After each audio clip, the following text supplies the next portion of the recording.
Hello YouTubers and welcome to Novus Talks with me, your host Novus Corvius. And I finally get to talk about Metroid once again. I know it's been a couple of weeks since I last did a Metroid video, and I've been dying to do another one ever since, but there literally was nothing at all to talk about. There was no news or anything, obviously, and so my last Metroid Prime video was I believe it was the one about Goria I did a couple weeks ago. I'm still really proud of that video, by the way. I wanted it to get higher views and become one of my most viewed videos, but that didn't happen. But anyways, it's time we moved on anyway. But this video is probably going to be a lot shorter anyway than most of my other Metroid videos, or videos in general, because there really isn't that much to talk about, if anything. I was kind of debating whether or not to even do this video, because there's so very little to talk about. But it's better than nothing, I guess, and I guess this video is probably going to be like 3 times as short as most videos, but we'll see how we go. So the latest bit of information in the saga that is Metroid Prime 4 is once again coming from, you guessed it, job listings being put out by Retro Studios. Now, this actually surprised me at first because, you know, considering what's going on in the world and at the moment, I'm surprised there's job listings even being put out in the first place. I know they could probably work at the game from home and things like that, but I'm just really surprised that this job listing is going out.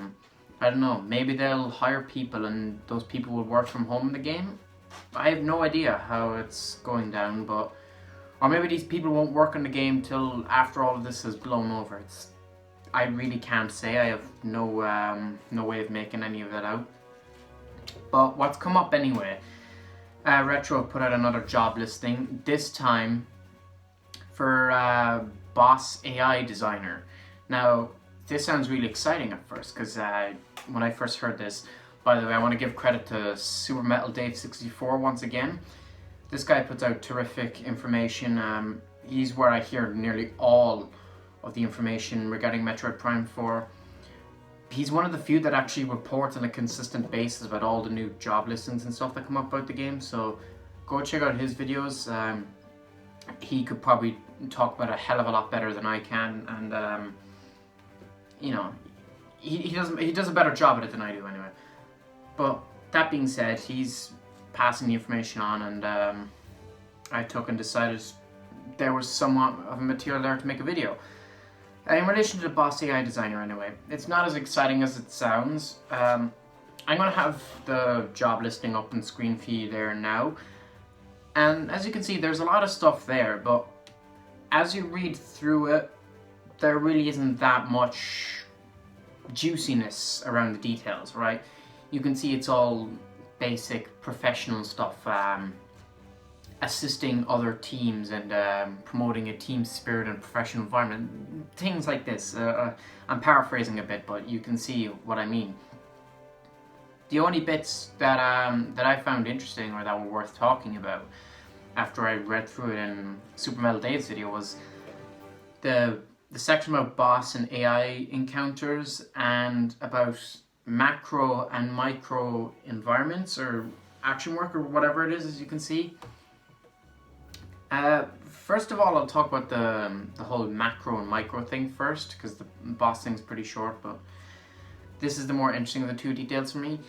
I wasn't sure what to make of it when I first heard it, but when Super Metal Dave explained that micro actions come from basic movements in the game, such as, you know, walking or, you know, shooting open doors, things like this. And then macro movements would be interacting in the environments in big ways, like I guess in Metroid Prime 3, for example, it would be assembling the bomb in Skytown and dropping it on the seed, or things like this, or operating the crane in the Phazon mines in Metroid Prime 1. It's big action movements, essentially. Big interactions is what that means. And when I first heard macro, I was thinking Kraid. I know that might be quite random and a weird thing for me to throw out there, but I was thinking of the whole boss AI encounter thing and how does a macro involvement in the environment, and I know that could mean anything. That could mean flying around in your ship, going to different planets or something, but I was thinking something macro would be a big deal. So are we going to be seeing something like, are we going to be fighting Kraid or something, for example? Is Meta Kraid finally being in Metroid Prime 4? That concept art from Prime 1, we've all seen it, we all love it, we all want to see it.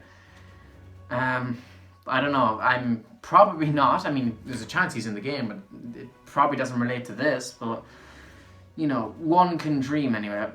I just went off on a tangent there talking about that, because that's what came into my mind when I heard it. And micro movements, I don't know. I was thinking things like Morph Ball, sequences requiring Morph Ball actions like Spider Ball tracks, things like that. I think that's really all that will be said on that particular line of phrase. As for the boss and AI encounter thing, there really isn't nothing that can be said. I really have no idea what I could possibly say about this other than based on everything else we've seen before, the bosses and AI are just regular enemies, I guess, are going to be more improved. Obviously, they're going to look more realistic, because, well, realistic depending on the graphical tone the game goes for. And I guess they're just going to make them all around more intelligent, which could mean Prime 4 might be the hardest game in the Metroid Prime series. Will it be harder than Federation Force? I hope not, but, you know, at the same time, you know, time will tell. But that basically just means, you know, designing and making sure the enemies work correctly. You know, we don't want something like Metroid Prime Hunters, even though I love the game, where the AI of the bounty hunters literally just sort of jump around and shoot and repeat the same actions stupidly. But I'm sure that they're on top of that. They're going to make sure nothing like that happens. The AI and everything's going to run perfectly smooth, and we shouldn't have any major problems with how the whole thing works. That's all I can say. I mean, there's really nothing to pick off of it, and that's why I was debating whether or not to do this video, because I literally have nothing to say on it. I know I usually, when I do these videos, as you can probably tell, I make stuff up on the spot, but for this case, I can't even do that now, because it's so, like, it's so vague but sort of clear at the same time.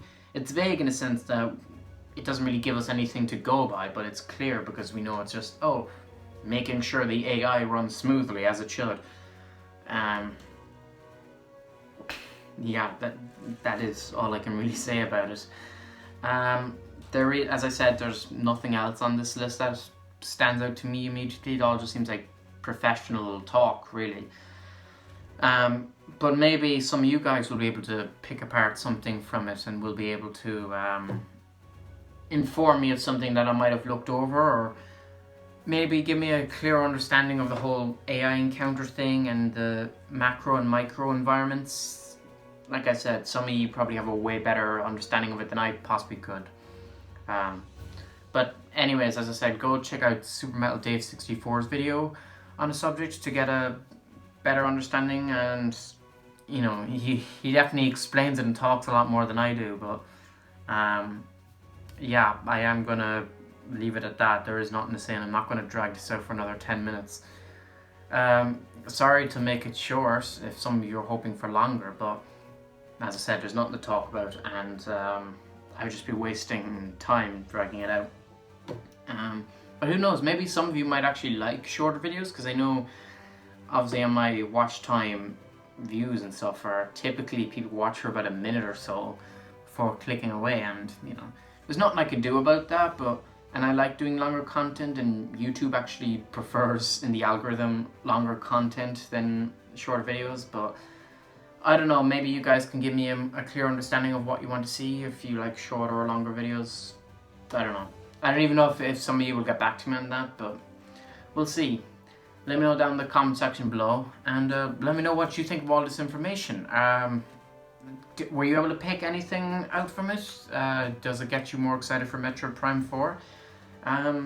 What do you think it all means? And let me know your thoughts and theories below. And don't forget to share the video around if you're interested in more Metroid content, or if you know someone who is. Share the videos around. I do tons of Metroid videos. I have a whole playlist of them. And I also do other videos relating to other topics such as movies, and I talk about other games and different stuff, especially around Nintendo. So I hope some of you stick around and check out some of my other stuff. So yeah, with that all said, thank you all for watching, and please subscribe.